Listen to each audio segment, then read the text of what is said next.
18 deputados estaduais assinaram nesta quarta-feira um requerimento para a abertura de uma comissão parlamentar de inquérito, uma CPI, para investigar possíveis irregularidades cometidas pela concessionária de energia elétrica em Mato Grosso, a Energisa, que é acusada aí de praticar aumentos abusivos nas contas de energia. E sobre esse assunto, a gente conversa agora com a superintendente do PROCON estadual, Gisela Simona. Boa tarde, superintendente. Boa tarde a todos que nos assistem aí. De fato, um momento crítico, né, do consumo aqui no nosso estado de Mato Grosso. Lá no PROCON, essa questão da Energisa aí tem movimentado bastante lá o setor de reclamações. Bastante, né? Tanto que nós aí já temos, nós estamos no mês, iniciando o mês de outubro, e nós já temos aí, na verdade, 70% do número de reclamações registradas no ano anterior. Então, é um número que, de fato, bastante alto. Um aumento de 70% das reclamações. Exato. Quer dizer, não aumentou só a conta de energia, né? Não, as reclamações também.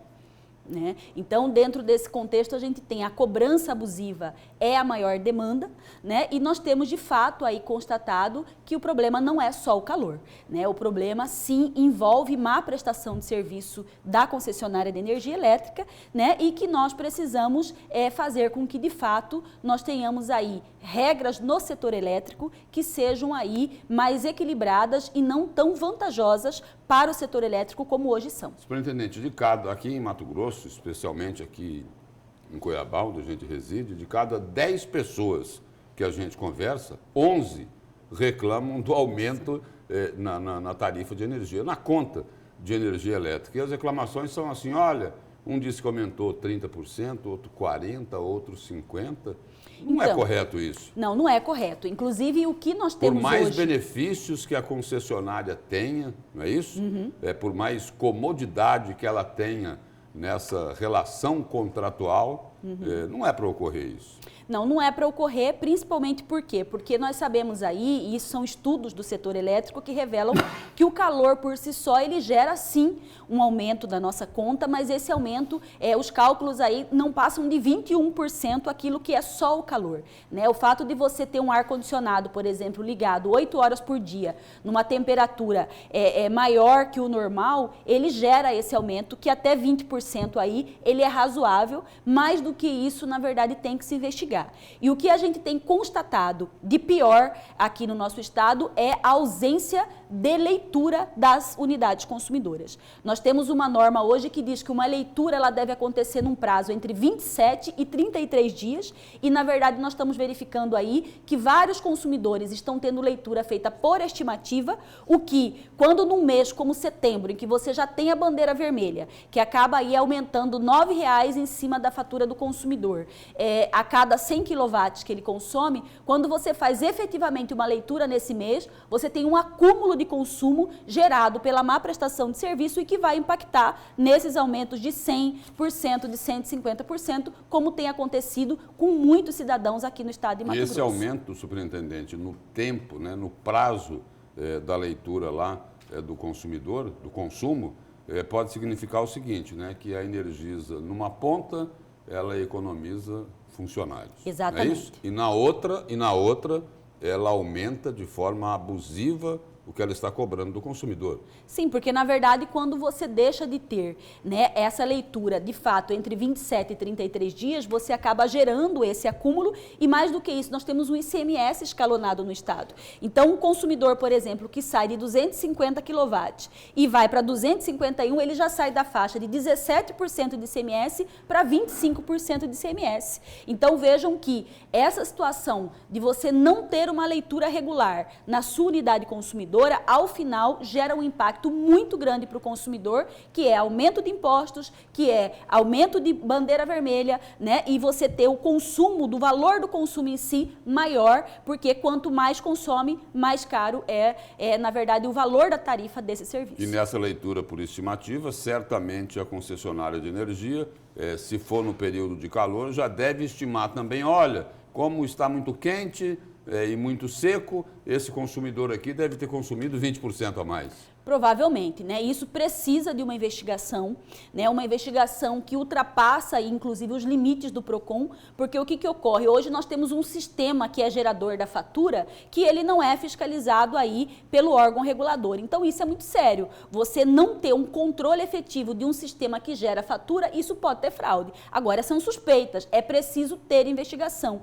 É preciso que a norma hoje do setor elétrico mude para nós não termos perpetuado essa injustiça para o consumidor que paga essa conta sempre. E isso, né? Que em tese, esse valor que em tese estaria sendo cobrado a mais do consumidor, além de devolver, além da concessionária ter que devolver esse dinheiro que foi cobrado, esse valor que foi cobrado a mais, tem outra penalidade?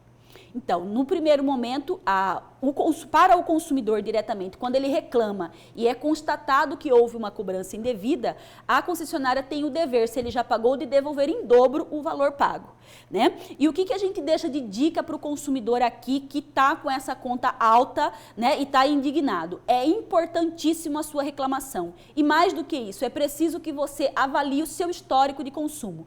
É obrigatório, Lúcio, em cada conta você ter aí 12 meses em quilowatts-horas de consumo. Então, avalie se ao longo dos 12 meses, em quilowatts-horas, você chegou perto ao consumo que está nesse mês. Avalie na sua conta se os últimos meses houve leitura ou foi feita uma conta por estimativa. Tudo isso são indícios fortes para você avaliar se de fato a conta desse mês ela tem um problema ou não, né? E na dúvida é sempre importante reclamar junto ao PROCON, porque o que ocorre? Isso pode não ser alto só agora. Quando você aceita esse consumo e simplesmente paga, você está aceitando no seu histórico um consumo que não é compatível. E aí isso vai influenciar nos consumos futuros, né? Então é importante o consumidor reclamar, lembrando aí que caso você, seja por uma questão de tempo, seja porque no município que você está não tem um PROCON, hoje existe o site que é o www.consumidor.gov.br, em que você também pode fazer a sua reclamação aí em relação à energia elétrica. Superintendente, da defesa do consumidor para a política. O PROS, que é o partido da senhora, está querendo colocar gás aí na pré-candidatura de Gisela Simona? Na verdade, existe essa conjuntura toda, né?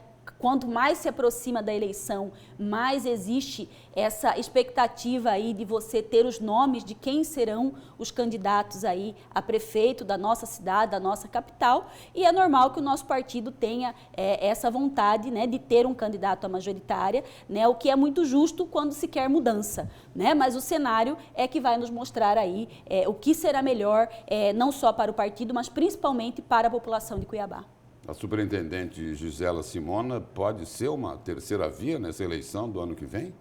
Tudo é possível, Lúcio, tudo é possível, né? Hoje a gente tem uma missão grande e árdua, que é o PROCON, né? Estamos aí 100% ligados junto a essa questão da defesa do consumidor, que é a nossa obrigação, e no ano que vem nós vamos conseguir aí definir, né, se o nosso nome vai estar disponível ou não para as eleições. Mas aí, se estiver disponível, é para ser candidata a prefeita? Com certeza. Não seria a outro cargo? Não, a princípio, a prefeita numa terceira via.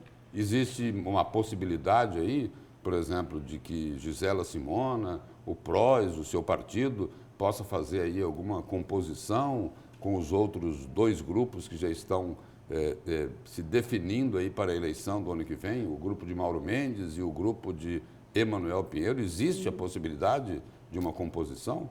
Hoje não tem nenhuma conversa nesse sentido, com nenhum dos grupos, né? Por isso que eu falo de uma terceira via, exatamente porque não há nenhuma conversa com nenhum dos grupos, né? O que o PROS tem claro, e há um veto interno, é de apoiar a atual gestão, né? Fora isso, né, o PROS está aberto para essas articulações. A atual gestão da Prefeitura Municipal. Da Prefeitura Municipal. Exatamente. E a senhora também apoia a atual gestão?